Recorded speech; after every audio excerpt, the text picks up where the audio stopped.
Bonsoir et bienvenue sur Sahel TV pour le journal Les Titres.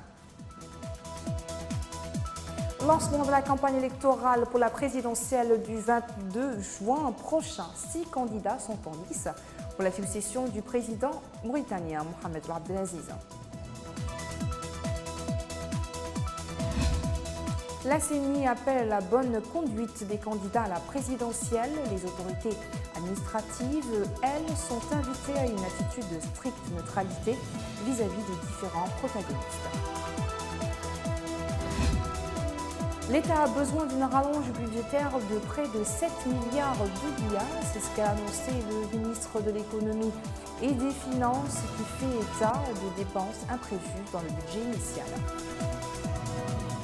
Voilà pour les titres, bienvenue à vous sur Sahel TV. C'est donc parti pour la campagne officielle pour l'élection présidentielle du 22 juin prochain. 6 candidats sont en lice. Depuis minuit hier soir, les 6 candidats déclarés à la succession du président Mohamed Abdelaziz, dont le second mandat s'achève en août, ont le droit de tenir des meetings partout à travers le pays. C'est RCDP. Mohamed Ould-Cheikh Mohamed Ahmed Ould Ghazouani a rendu hommage au président Mohamed Abdelaziz, dont le respect de la Constitution va permettre pour la première fois dans l'histoire du pays le passage du pouvoir d'un président à un autre élu. Le candidat a ensuite décliné les grandes lignes de son programme axé sur des thèmes majeurs tels que la sécurité et la stabilité, le développement, l'emploi des jeunes, l'amélioration des conditions de vie des populations, la réduction des disparités sociales. Il a promis une fois élu de se mettre au service de la nation. Je ne me présente pas parce que j'aime le pouvoir ou que je veux le découvrir. Je me suis présenté parce que je pense que j'ai des qualités qui font que je peux viser le pouvoir en Mauritanie pour vous servir. Pour servir cette patrie qui m'est très chère et pour servir le peuple mauritanien.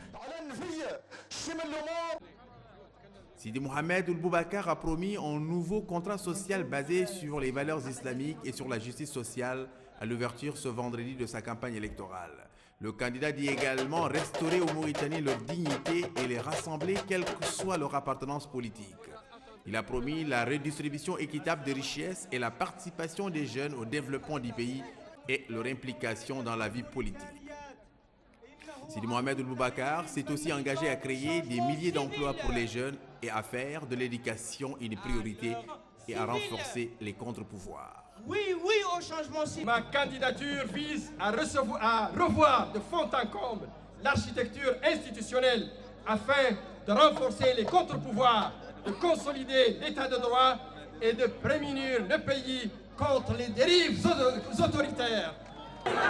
Pour Biram Dabeid, sa participation à cette échéance électorale trouve sa justification dans le combat qu'il mène contre l'injustice.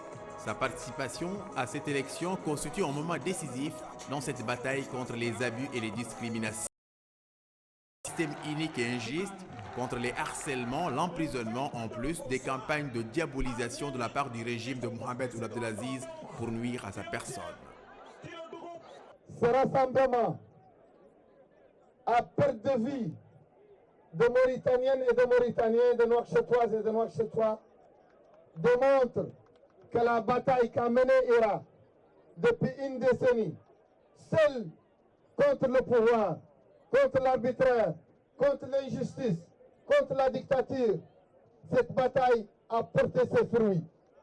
Cette bataille, nous l'avons remportée. Mohamed Ould a promis de dissoudre l'Assemblée nationale et de permettre au peuple mauritanien d'élire un nouveau parlement dans la transparence. Ce parlement annoncé par Ould Mawloud devra, selon lui, approuver toutes les nominations sur proposition du président de la République à des postes de haute responsabilité et ou à la tête des grandes entreprises publiques. Si j'ai de la chance et que le peuple mauritanien me choisit, je serai le président de la République et je ne transformerai pas la présidence de la République en une présidence dictatoriale. Mohamed Lemine Mourteji Wavi a dévoilé les 99 points de son programme pour le développement de la Mauritanie. Parmi ces points, il a cité la réforme du système éducatif à travers l'amélioration des programmes scolaires, l'enseignement des langues nationales et l'élaboration d'un programme de formation continue en faveur des enseignants. Mohamed Lemine Ould Mourteji Wavi a également promis de renforcer le système de santé et d'instaurer l'assurance maladie universelle. Khan Hamidou Baba a détaillé les axes majeurs de son programme électoral qu'il compte mettre en œuvre en cas de victoire le 22 juin prochain. Il s'est engagé à renforcer la justice sociale et l'assurer à toutes les franges sociales une fois élu. La santé, l'éducation, la jeunesse, le renforcement de l'unité nationale, l'assistance aux franges sociales démunies sont entre autres les priorités du candidat. Ainsi donc, les différents protagonistes à l'élection du 22 juin ont ouvert leur campagne électorale, certains à partir de Nouakchott, d'autres à partir de l'intérieur du pays. La Commission électorale nationale indépendante avait appelé il y a quelques jours déjà les candidats à l'élection présidentielle à respecter un code de bonne conduite à l'occasion du lancement vendredi de la campagne électorale. Pendant les 15 prochains jours, l'organe de régulation électorale invite les candidats à exposer leur programme à travers des médias et les contacts directs avec les populations, dont le respect des règles d'éthique. Pour une bonne gestion de ces tranches, la CENI appelle les candidats à adopter un code de bonne conduite excluant tout propos ou geste de nature à susciter la haine, la violence ou de nature à porter atteinte à la dignité et à la vie privée des autres candidats.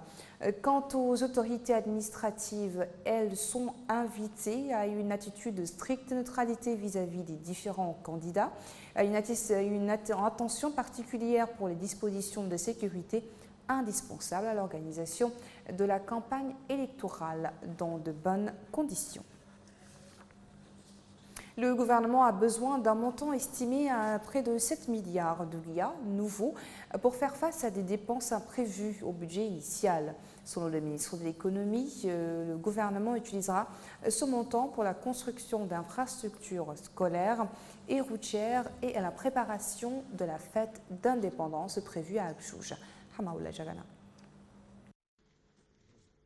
Le ministre de l'Économie et des Finances, Mokhtar Ould Ndiaye, a annoncé jeudi dernier que le gouvernement a besoin d'une rallonge budgétaire de près de 7 milliards de Guya pour faire face à des dépenses imprévues.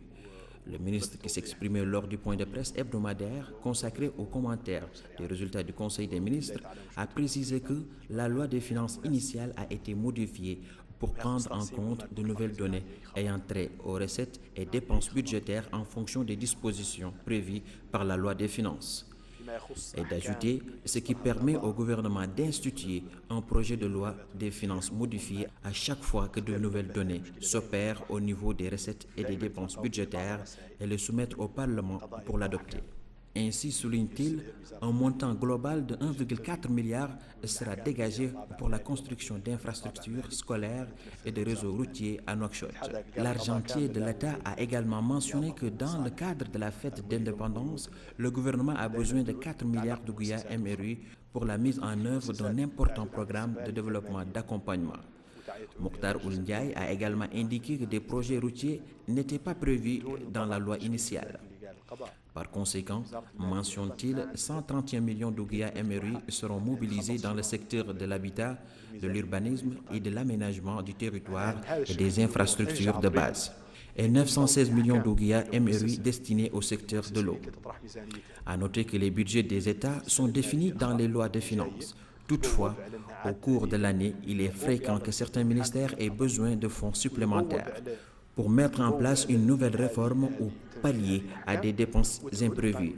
La rallonge budgétaire intervient donc, à savoir un complément de budget non prévu initialement. Cette rallonge peut être financée par la baisse du budget d'autres ministères, par des ressources nouvelles ou le plus souvent par de nouvelles dettes. Dans l'actualité internationale, les Algériens ne désarment pas. Ils se sont à nouveau largement mobilisés aujourd'hui pour un 16e vendredi consécutif, le premier depuis l'annulation de la présidentielle, qu'ils rejettent en bloc. Ce nouveau mouvement intervient aussi au lendemain de déclarations du président par intérim réaffirmant sa volonté d'organiser un scrutin à très court terme. Un impressionnant déploiement policier dès la matinée dans le centre d'Alger n'a pas empêché une foule massive de converger dès la fin de la grande prière hebdomadaire aux abords de la grande poste, point de ralliement de la contestation dans la capitale. Plusieurs centaines de personnes y étaient déjà rassemblées en chantant « Y en a marre de ce pouvoir ». Des milliers de Libériens sont entendus ce vendredi dans les rues de Monrovia pour obtenir de meilleures conditions de vie. Premier test d'envergure pour George Weah, président d'un pays qui craint de voir surgir les violences du passé. Des dizaines d'associations de la société civile, y compris des pans de la jeunesse, ayant porté l'ex-footballeur Star au pouvoir en janvier 2018, réunis au sein d'un conseil de patriotes et soutenu par les partis de l'opposition, avait appelé depuis 2 jours à manifester le 7 juin. C'est récidibé. Les manifestants ont convergé vers le Capitol Hill, siège des principales institutions du pays où ils étaient plusieurs milliers à la mi-journée. Les organisateurs n'ont pas souhaité avancer d'estimation, mais selon une source policière, il s'agit de 4000 manifestants. La communauté internationale s'inquiète d'une possible résurgence des violences alors que le pays reste hanté par une guerre civile qui a fait quelques 250 000 morts de 1989 à 2003. Les manifestants réclament des mesures pour résorber la crise économique, un tribunal spécial pour juger les responsables de la guerre civile et le renforcement de la lutte contre la corruption. Les opérations monétaires hasardeuses conduites par la Banque centrale du Libéria sous les administrations Sirleaf puis Weah n'ont fait qu'aggraver la crise économique. 5 anciens responsables de cette institution, dont un fils de Mme Sirleaf, ont été inculpés en mars pour sabotage économique. Élu successeur de la présidente Ellen Johnson Sirleaf sur un programme de résorption de la pauvreté et la lutte contre la corruption, l'ex-star du PSG et du Milan AC a promis de garantir la sécurité et le droit de manifester. Mais George Weah a haussé le ton gêné. Les insultes et les incitations à la violence ne seront plus jamais tolérées sous mon administration. Il a également défendu son bilan après 1 an et demi au pouvoir, invoquant le poids de l'héritage de l'administration précédente. Nous ne méritons pas d'être punis pour avoir construit des routes pour des localités longtemps oubliées, avoir payé les frais d'examen de ceux qui ne peuvent pas se les permettre ou proclamer la gratuité des écoles publiques, a-t-il notamment affirmé.